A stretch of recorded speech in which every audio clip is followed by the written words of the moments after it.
Welcome back, guys. It's a good one. Yay for us. One. It's our birthday, kind of. Not really. No, it's not. It will be in like a little over a month, though. It'll be almost our birthday, but guys, Yeah. it's our 100th episode. 100 episodes. It's my hair doing. My hair's as wild as the amount of episodes we've done. Yes, that's the look. It's a Luke. It's like Leia, but Yeah, it's like Leia, but also mentally ill. yeah, mentally ill Princess Leia. Which That's is what it's giving. exactly what our vibe was for the last 100 episodes. A mentally ill space women. Yeah, that's it. That's it. That should be our tagline. Two mentally ill space women. If that doesn't tell you what this podcast is about, nothing will. So come on down. Join our Patreon, guys, where you're gonna get 100 more episodes and well, maybe not 100 more bonus contents, but we'll try. We'll do our best. Guys, so from January of 2020 to now, Alyssa and I just happened to start a podcast centered around life's pivotal moments and societal fault lines, just as the world we all knew teetered into oblivion. We started planning this in December, end of November of 19, and then we just started it January 2020. Wait. 2019. So this is honestly, it's kind of our birthday because it was around this time, Molly. You're right. It was around a year. Was it before or after Thanksgiving? Do you remember? Might have been before. Before. November 15th. So it's actually, 2 years since conception. Wow. 2 years. We made it around this time. Yeah, we did. This is about the time that we mated and our baby was born January of 2020. Yeah, your sperm or my sperm and your egg or our sperm and egg just were forming at this time. Yeah, exactly. And a short pregnancy, just 3 months later. Very short pregnancy, or 2 months later. Yeah, 2 months later. Our baby was born. We had our gender reveal. We did get a gender reveal party. I'm hating this metaphor. We had a baby shower, gender reveal party.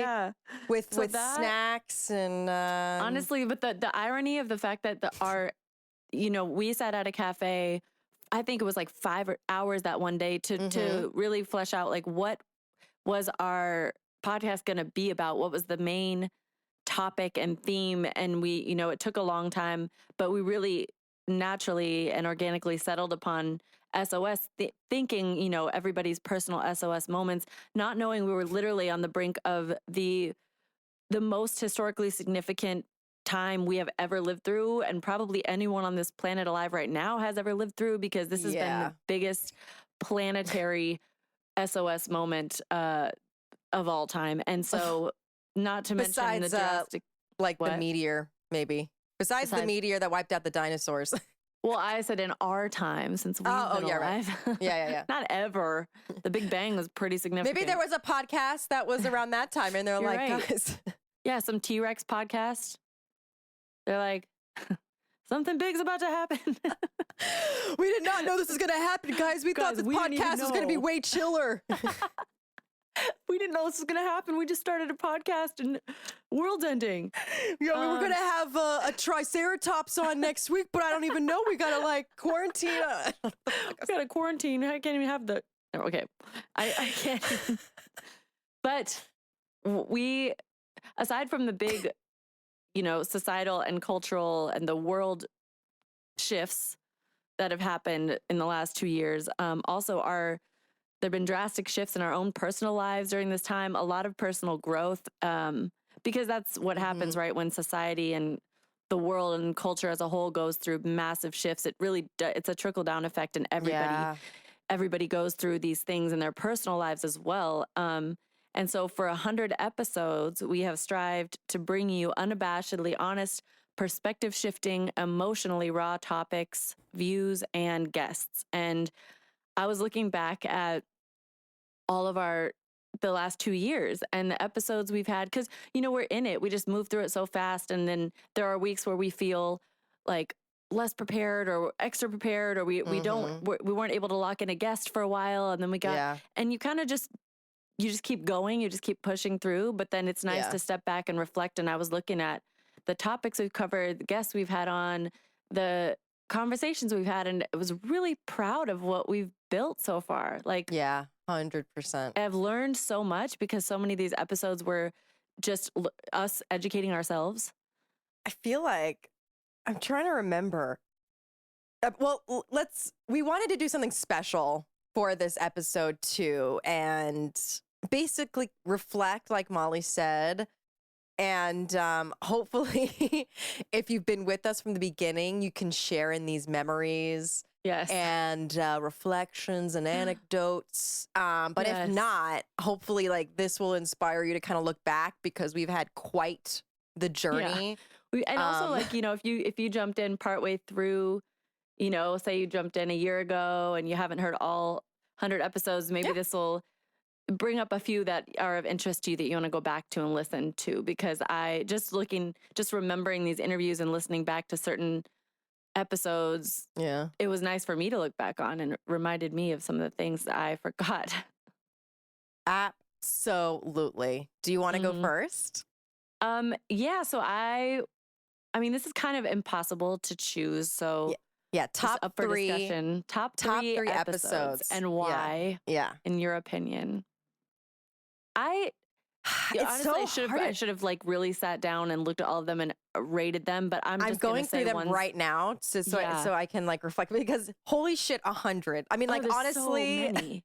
I really can't, because there's ones that I like for the fact that they were fun and light, and there's ones that I like for the fact that we brought really important issues to the forefront. And one that does stand out to me is our episode with White People for Black Lives co-founder and anti-racist activist Dalia Ferlito. That was such a good one. Incredible guest. That one was exceptionally topical because it was shortly after George Floyd. But the insight and the importance of that conversation was highlighting the role that white people actually have and their obligation to dismantle white supremacy, specifically the role of white people. I thought that was a really good conversation. We have so many conversations regarding inclusivity, diversity, representation, and all of those are important,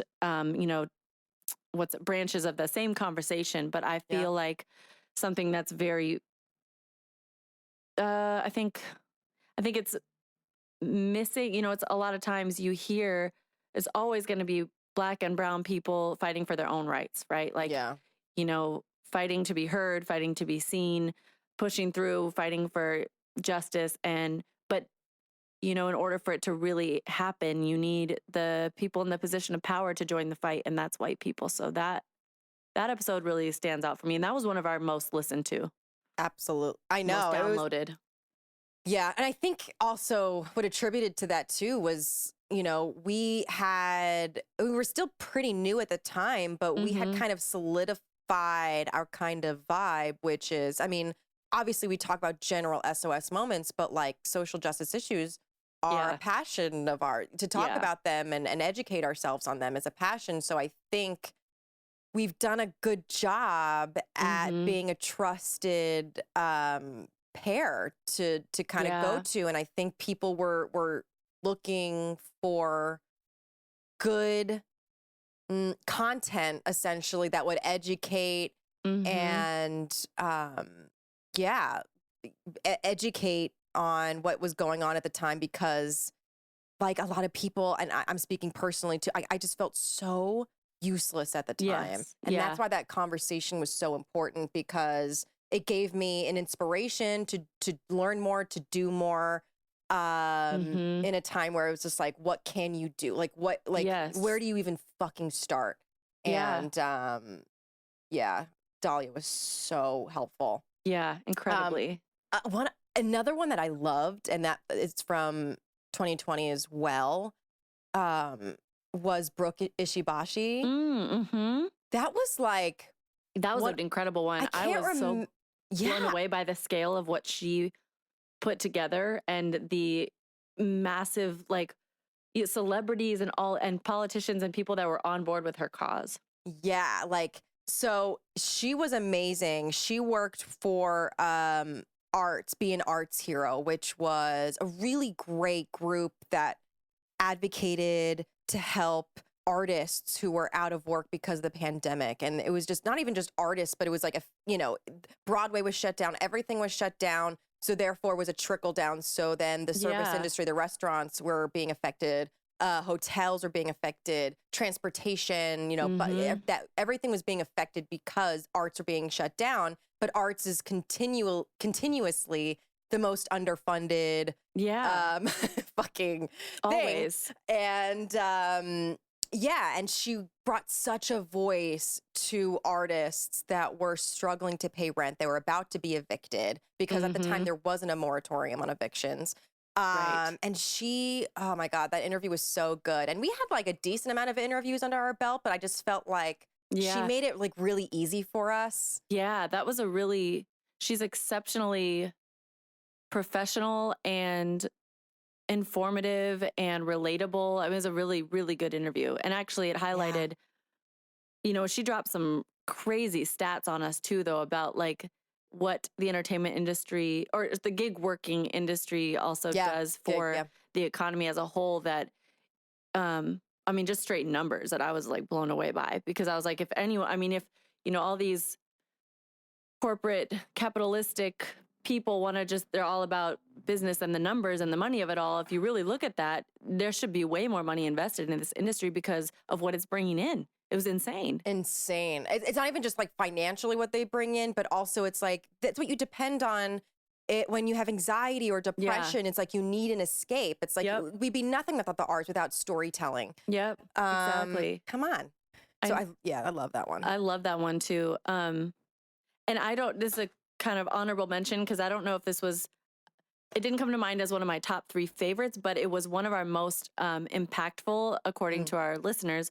What? The episode number 2 ever, Don't Worry, Be Happy. And that one was, we discussed career fulfillment and the pursuit of happiness and following, the fear, getting stuck in a career that is comfortable, that is safe, that is steady and reliable, and then realizing you're just unhappy, or, the fear to jump off and pursue what you love, or even to the fear to try to take the time to discover what you love. Basically just like fulfillment and happiness and what that means. And why we are, so many people settle for less. How wild that we did an episode on like not being fulfilled in your job and trying to find a new path in life before the pandemic hit, where most of the people that we know did a fucking 180 in their career. Like us, like crazy. I was still working at that restaurant, like with like no end in sight. And remember that episode, was deeply personal for both of us in different ways. And I'm sure, and all of you as well that love that and listen to that episode. Because I was just so, at the time, I didn't know, if there was an end in sight for my service industry career. Right. I didn't see a light at the end of the tunnel. I was just like, no, I'm going to be here forever. And I had just turned 30 and I was just like, well, this is going to be, I'm going to be in here for the rest of my 30. I literally was just so discouraged and cynical about being able to pivot. Right. And that was some serious foreshadowing, because the pandemic happened. That was really crazy. What I did think about, and a top one for me was also another early one. It was only our 3rd episode, but it was naturally unnatural. Oh yeah. And so that was, we took a look at society's creation of the ideal woman through the decades, and the lengths that women go to achieve it, and how this affects all of us. And one of my favorite things about that episode was we had so many women in our lives send you and me voice clips of beauty advice they were told growing up. And then we just kind of like put it together in a little dreamlike montage as our intro. And you just heard all these women, I remember like beauty is pain, beauty. And it's all these things that we are told constantly our whole lives. And I think that episode was really important, because not only did it highlight how messed up it is that we have such ridiculous standards, but how fickle the standards are, because you move through the decades and it just keeps going back and forth. Now you're supposed to be curvy in hourglass shape. Now you're supposed to be stick thin. Now you're supposed to have a big butt. Now you're supposed to have big boobs. Now you're supposed to have it nothing's real. It just, and yet I that's just such an important topic. And I think it was important because to hear so many women's voices, I think the voices were really powerful, even though that was just the intro, but to hear women across generations, across races, across career Cultures, fields, backgrounds, cultures, yeah. everything. Sorry, a siren coming by. SOS, SOS, SOS. SOS. There is a major SOS happening. Huge SOS moment all outside. around LA. But hearing the voices was really moving because it can be a very isolating thing and a very lonely thing that all women go through when you're too zoned in your own head and your own body and your own life, and you're just like, I should look like this, I should be, I should. But then to hear that every woman, no matter what they look like, has these voices in their head, it's still depressing that it happens to all of us, but it makes you feel less alone. Yeah. Oh God, there's so many other ones that I love. I was gonna say your parents episode was really good too. I love that episode. Yeah, that was a good one. Shout out my parents. Yeah. I love that one. I loved, you know what episode I really loved? The episode that we did around my birthday was like about aging. Aging. I was going to say that was such a good one. I love that one. And I want to do another, because obviously like that topic is never just going to like go away. Like it's just a prevalent thing in our society with women and the topic is ageless. Yeah. And I just love that conversation with you specifically because you gave such good insight for me to like think about. You. Yeah, I was just so inspired. I was like, it was so helpful to hear your perspective on it because it was so different than like what I was kind of like sort of raised with, but what I just have in my head about how I feel about aging and what that means and what that looks like. And I still follow those Instagram accounts that you told me to, and it helps so much. Yeah, I love them. I love that you follow them. Yeah, honestly, I think that was a big thing for me too. I love that episode because I think it's, the way we talk about all the time, representation matters in terms of race and gender and, in the workplace or in all these industries, but also, and we're always acknowledging, it makes such a difference. If you don't see yourself reflected, then your perspective is skewed. But at the same time, ideally, we all, we hope to all age and have a long life. And if you don't ever see your other ages reflected in what you consume, your Instagram in particular, because we look at that a lot. Yeah. And it's like, I love following those pages because I see so much grace and beauty in these women that are on these pages that are like 50, 60, 70, 80.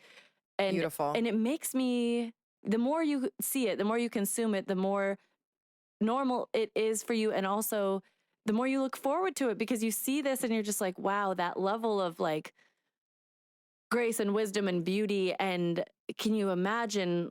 It's exciting. It becomes exciting. Yeah. But it is something we have to intentionally do because society is just trying to keep us staring at, prepubescent or 25-year-olds all the time. And that's supposed to be the ideal, but it's not. Yeah, this is going to be a conversation that is going to still like an issue that will be continued for many more generations. I feel like because it's just starting to talk about it now, like beauty standards and what that is, and like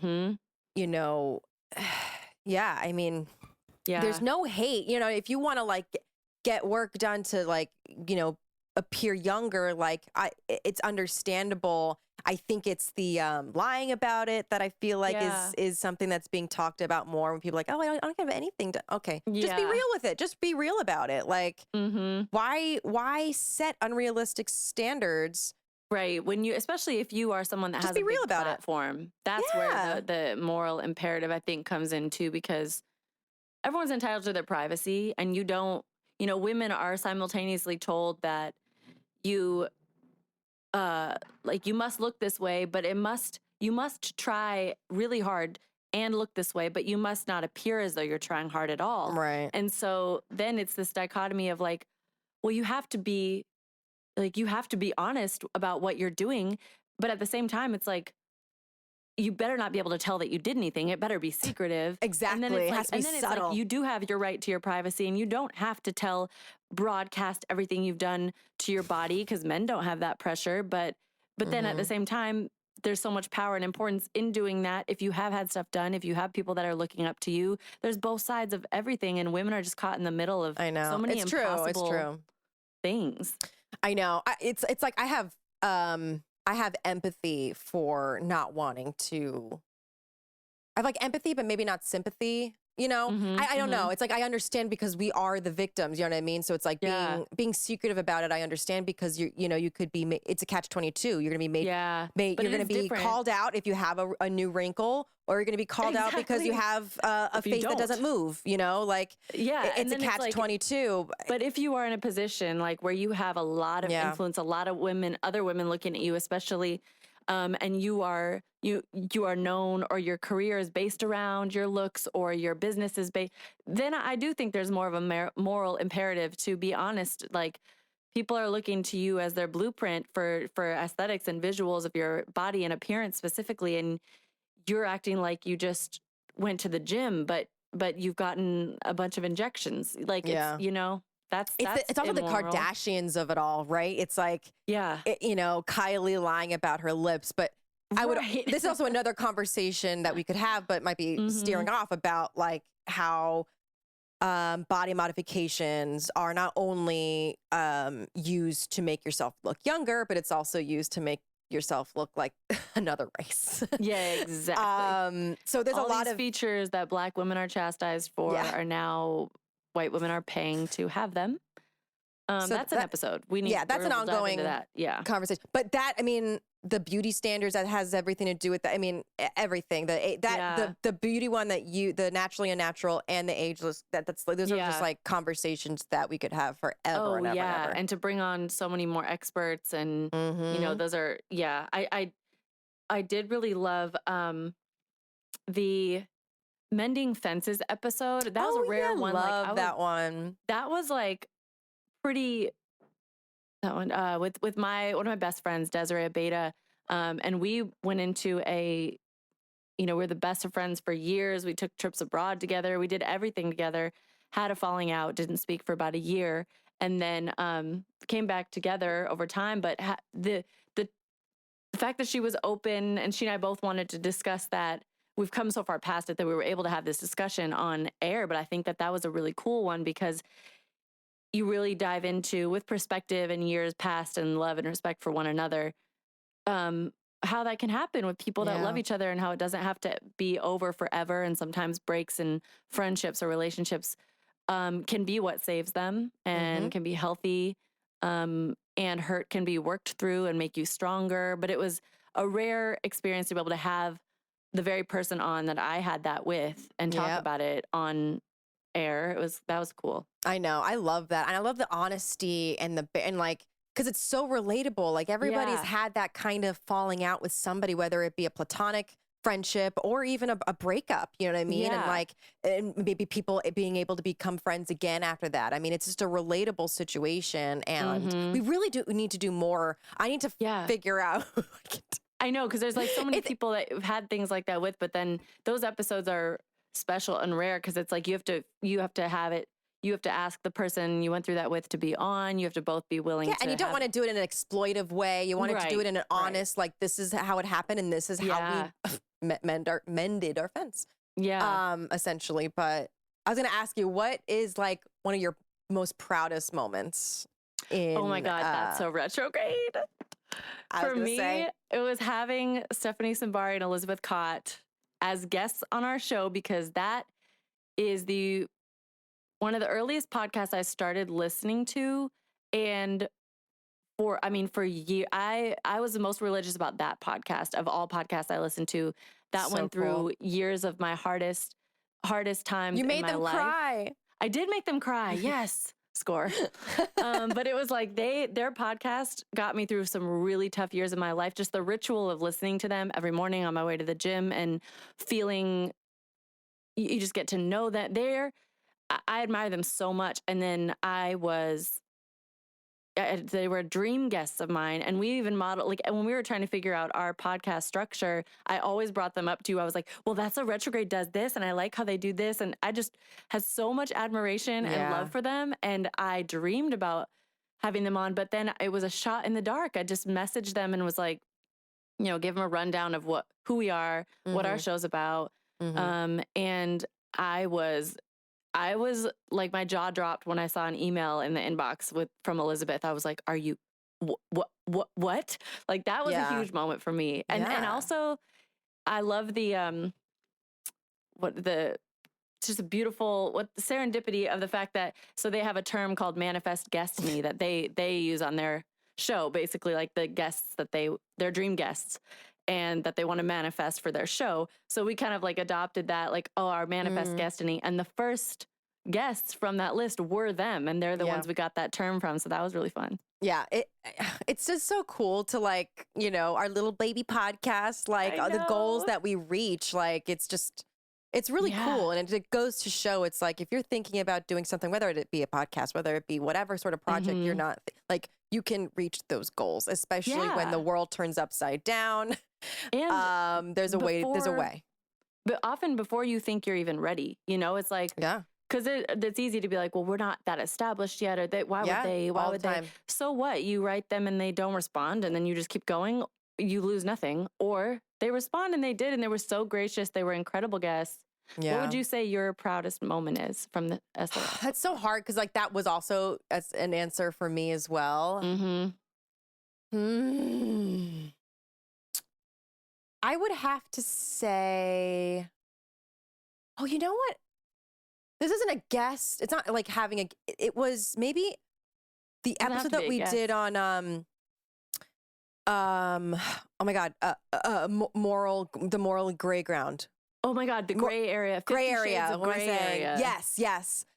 That episode was so interesting because, like, we were like talking about some. I mean, if you want some tea, like we were talking about some real ass shit in our lives in that episode, and I feel like, starting this podcast was like very daunting for me, because I've always been very private, I guess, in a way. Like, I've never been, it's hard to be vulnerable with people on a large scale that I don't know, who I don't know. And that the topics that we were talking about in that episode were, that one was crazy, personal and intense. Like, I was calling out people. Like, basically, we talked about, right versus wrong, and does that exist, and things that we're not proud of that we've done, and things that people have done to us that are questionable.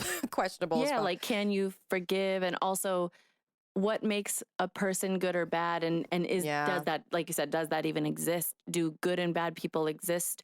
Do we all have the capacity for both within us? Yeah. What's the nature of humanity? I mean, we tackled those really, just like morality and ethics and good versus bad, which as a concept is honestly one of the most fascinating, possibly the most fascinating thing to me personally, is the duality of humanity. That's why East of Eden is my favorite book, because it tackles that a lot, the good and the bad in people. And over the span of this book, you just realize that, like, everybody flips on you, and you realize that everybody has everything inside of them. And it's the topic of so much of my songwriting. And it's just like my own dualities within me that I struggle with, that it's like, that was you're right. We got deep on that one, and you opened up a lot. And that was early on in our show, where you were still trying to, like, I remember you saying, like, I'm still trying to wrap my head around being so vulnerable on the mic, Yeah. It's just, it's just, I mean, do you remember, like, the very first episode? Like, I was like, I don't know, Molly, I don't know. Like, do you remember? Like, I was like, we were on your couch. Yeah. We were like, I was, and you're like, it's going to be fine. I'm like, I don't know. And that was just, we didn't even have the video on yet. We weren't even recording it. Yeah. A mic. And I know. Here we are, 100. Here we are. It's crazy. Do you have one that sticks out that, let's see, like, one that opened your mind the most? Or maybe, and that could be in any realm, maybe it's because you didn't know anything about the topic, or maybe it's because it changed your opinion on a topic. Yeah, I would say, let me think. I know. I don't even know my answer to that. I would say one that popped up in my head Holy crap. Did it just go away? No. Oh, the mushroom episode. Oh, yeah. I learned a lot about mushrooms. Anonymous guest. Yeah, with our anonymous guest. It's so funny. Like, please, if you haven't seen that episode, it's on YouTube, but like our friend wanted to remain anonymous. So we had a fun time with his camera, essentially. Mm-hmm. Yeah, that was funny. What is another good one? Our episode with Rudy Boneg, a shaman. Oh, yeah. I love that one. That was interesting because I am interested in that world, but my knowledge is very limited. But I love talking with Rudy because he's such a philosopher of sorts, and it was interesting topics. Yeah. And I remember like asking him questions that I still don't know, like how shamans claim to have come to this realization, how they know it. But I was asking him questions like, is it possible? I think it was on that episode, did we even ask like, is it possible to, based on your belief in reincarnation or souls, you know, because he wasn't even specifically talking about Buddhism or anything, but just his spiritual beliefs. And I think you asked, like, could you come back as like a frog? Like, how do you know are you gonna come back? And this was his answer, which I always think about, but I also in my head, I'm like, how do you know this though? Like, who says? Yeah. But he was like, you know, you don't come back as a but how did he put it? A spiritually less evolved being than before. So yeah, you keep going up. You could have been a frog in your past, but you won't be one in your future because now you've reached human level. But who says this? I have so many questions. I want to have him back on. I know, but I mean, it's still just like interesting perspectives on that. But like, what I remember, because like I forget that I will think about this interview and something that he said, and you'll remember this too, because this is us. I think I had one of us were just like, aha, I'm so dumb bitch. And he was like, don't say that. Oh yeah. Because you're teaching your brain to believe that. And then it's just going to knock down your spirit. You're going to, you know, and it's so interesting because I had started therapy for the first time this year. And that's something my therapist tells me to like remember, because I'm, you know, I deflect to humor a lot, and and we're sarcastic. I'm very self-deprecating. It's just who I am. It gets me through the day. I should have my dumb bitch juice mug with me. I love that mug. But you know, it's something that I have to work on, and I always remember. I'm like, oh, he was so right. It's something that you kind of have to like remember. Of just like, no, like I'm capable and I'm an intelligent woman that can like we think things figure everything out.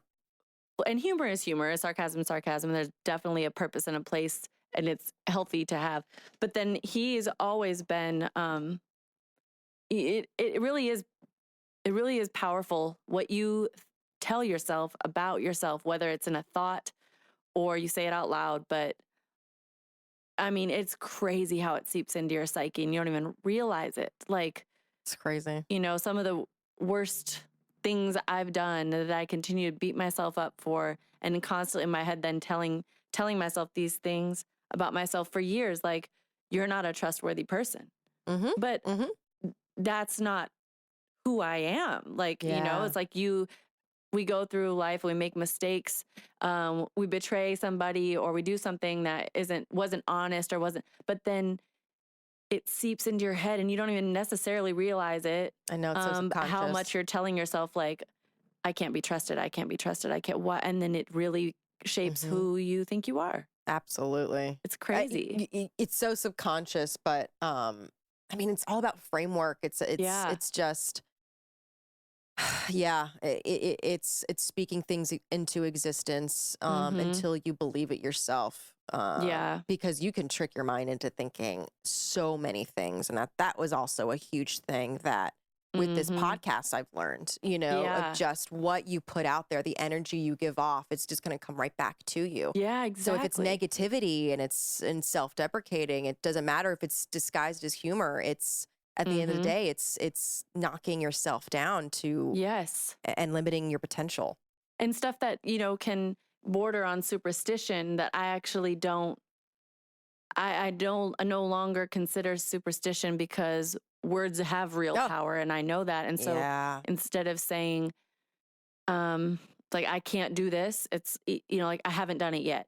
Yeah. You know, there's like so many different phrasing that you can, you know, it's not like I never say can't, but those are things I try to remind myself of, you know, because it's a difference of, I haven't been able to do it yet. That's true. But I don't know that I can't do it, because one day I might do it. You know what episode comes to mind that like is on the same vein of this, that like I think about all the time and is inspired. I'm like, I'm so glad this episode happened. The what are you good at episode. Oh my gosh, I loved that. Yeah, that was such a good one. I use that to this day. Yep. We really do need what are you good at merch. We need merch that says that. That is one of the best things. So, I love that it came from an 11-year-old boy. And so kind of maybe briefly describe it. Yeah. So I was telling a story about, I had just met this kid. He's like 11 years old. My friend's kid. And I had just met him, and I was in a room with my friend's mom. So it was the two of us, two adults. We were talking just between ourselves, and neither of us knew this kid. He had never spent time around us. He walked in, he's like, hi.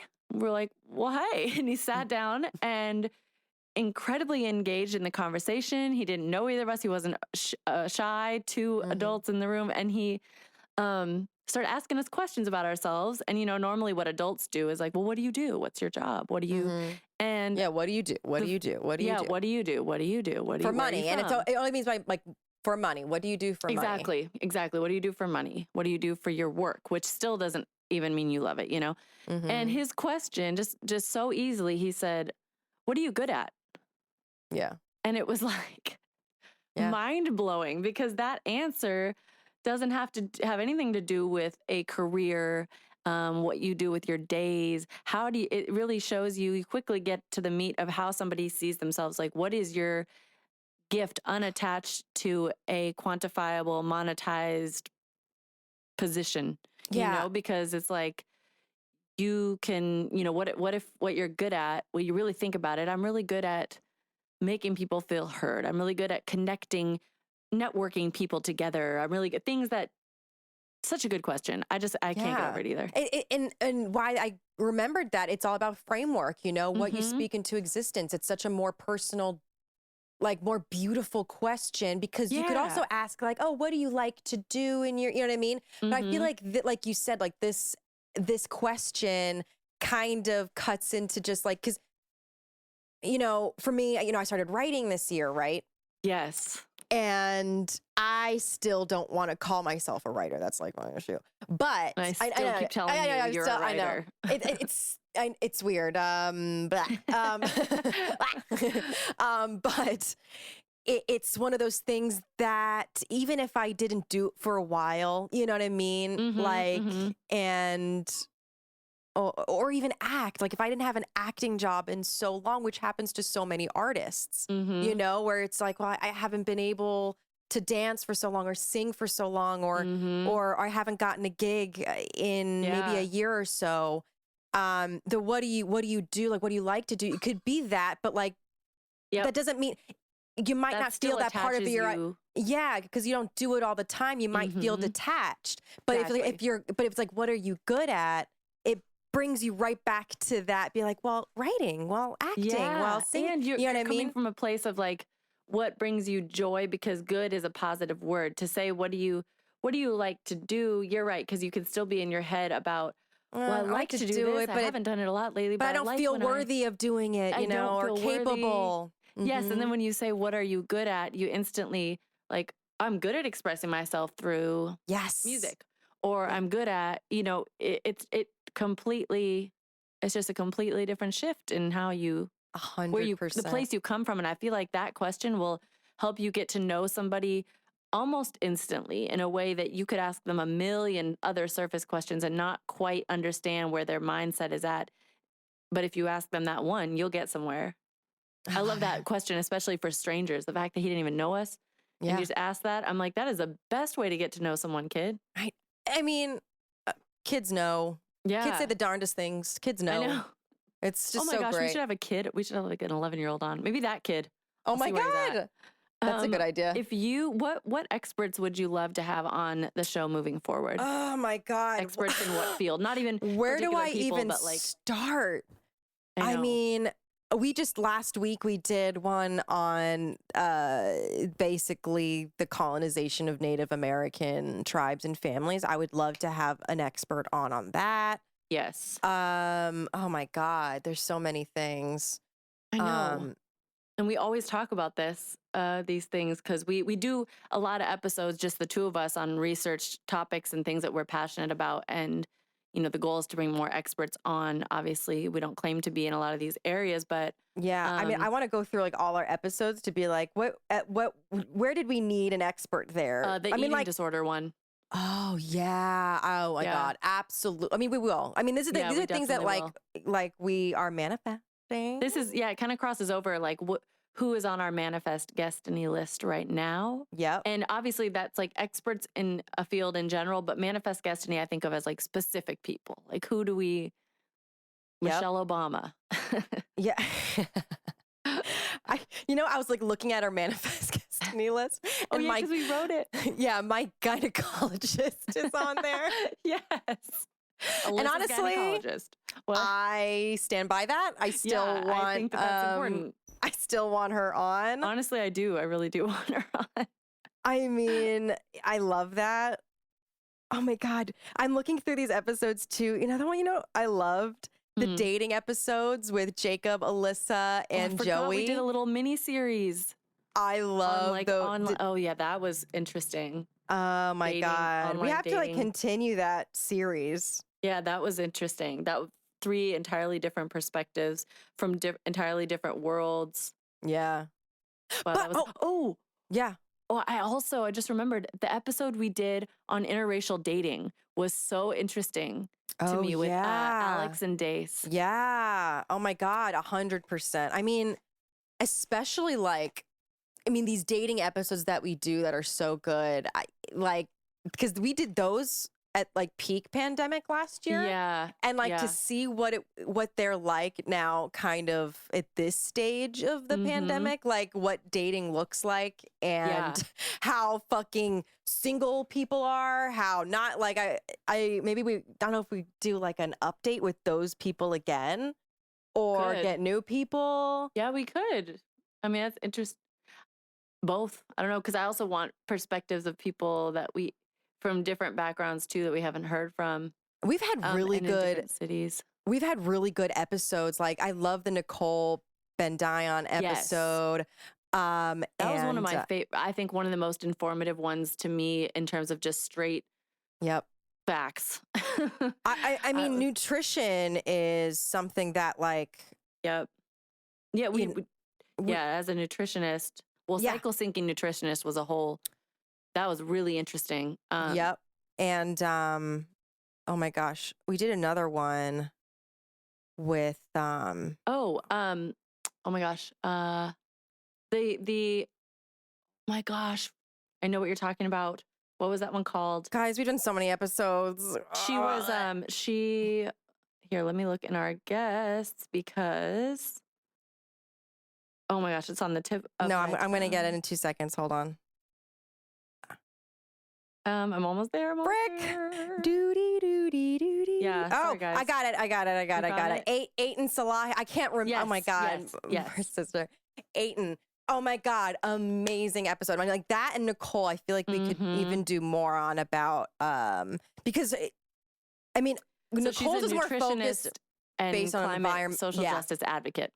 So that combined with cycle sync, I feel like are just like, you can, I would encourage guests to like maybe do a back-to-back listen with those episodes. Yeah, those complement each other really well. Really, really well. You know what? Maybe we should put in our Instagram stories this week as we're celebrating the 100th episodes, like pairings of episodes that go well together that we could just say, if you liked this one or this one, these two go well together, these two go well together. Because then for listeners, like wine and cheese. Yeah, exactly. Pairings. And then we recommend this episode with a brie.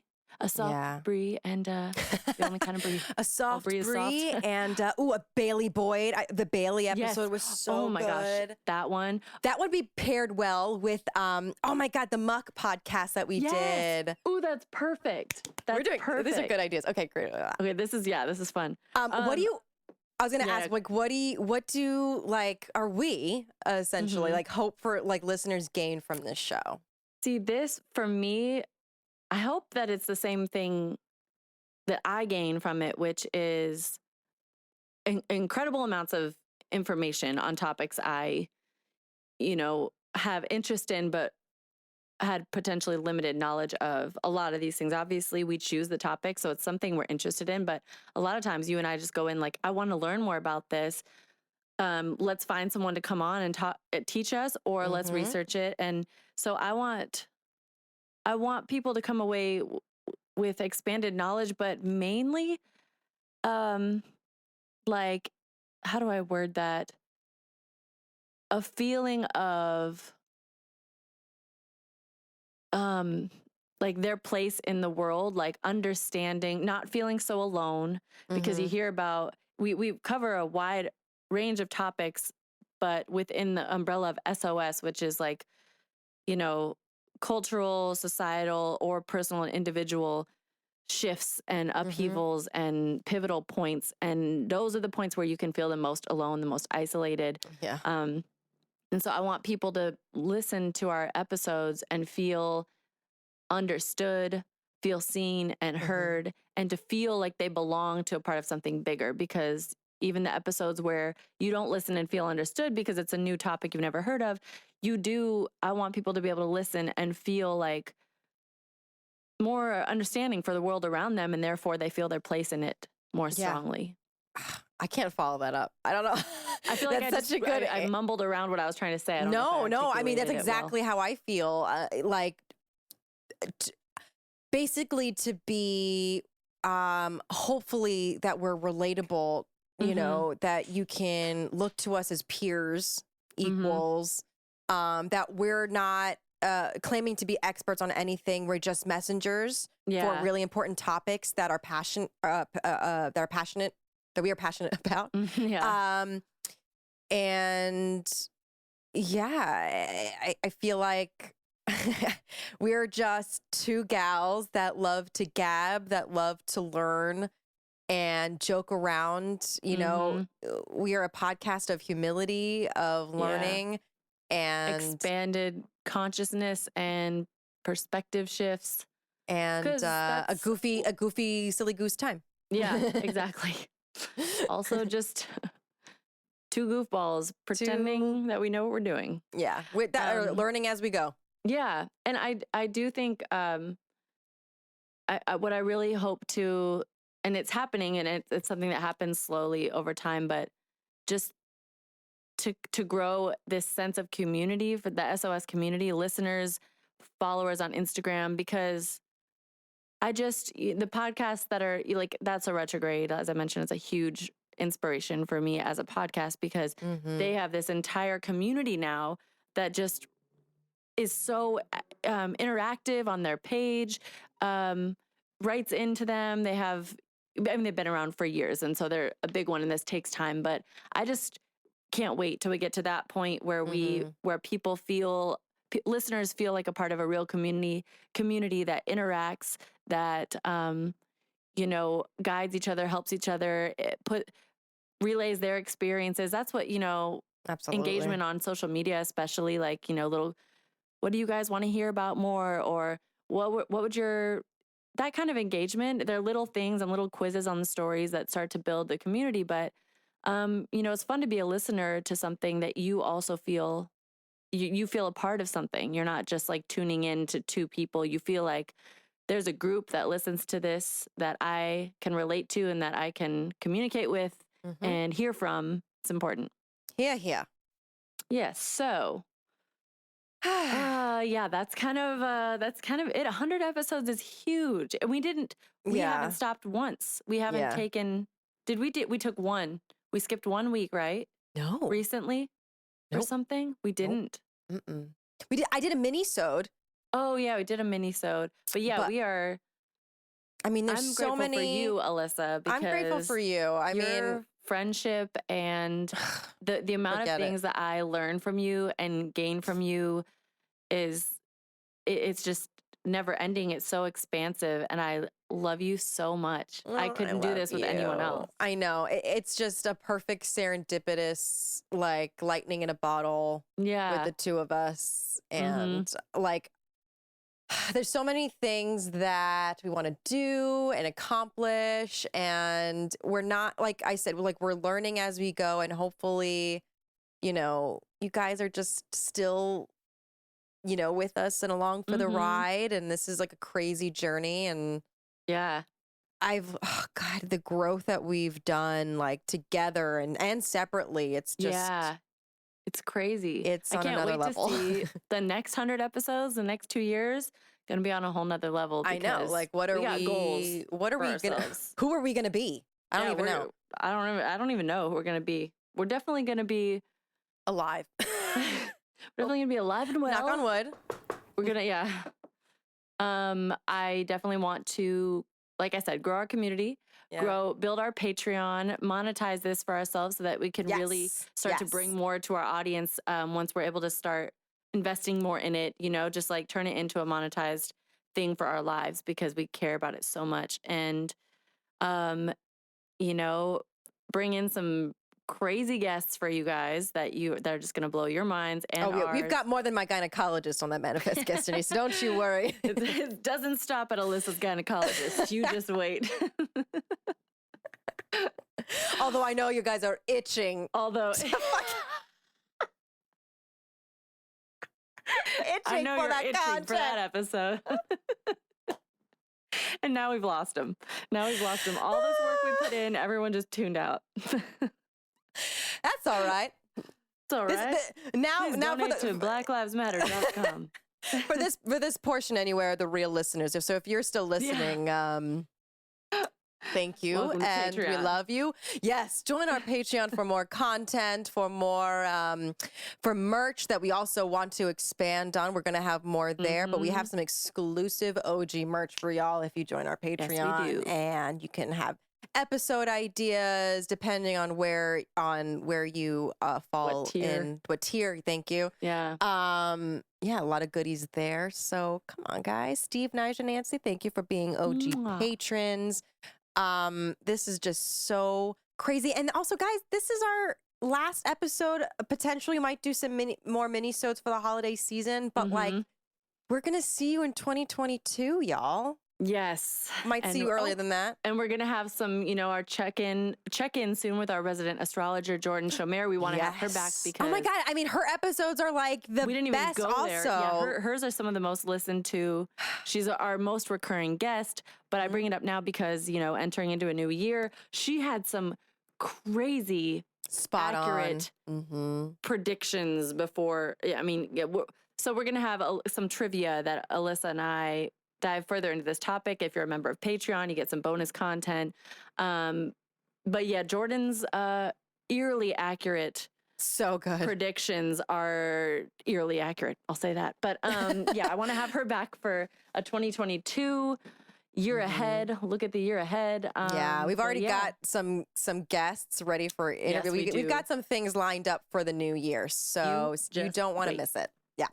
Yeah. We love you guys. Thank you for getting us here to 100 episodes. IG and Twitter at the SOS Pod. Subscribe, rate, review on YouTube, Apple, iTunes, Spotify, Google, and more. Obviously, we're on Patreon. We keep mentioning it. We're still on Patreon. We're still there, guys. We're still there. I'm Molly Cottrell. I'm Melissa Rosano. Here's to turning meltdowns into magic.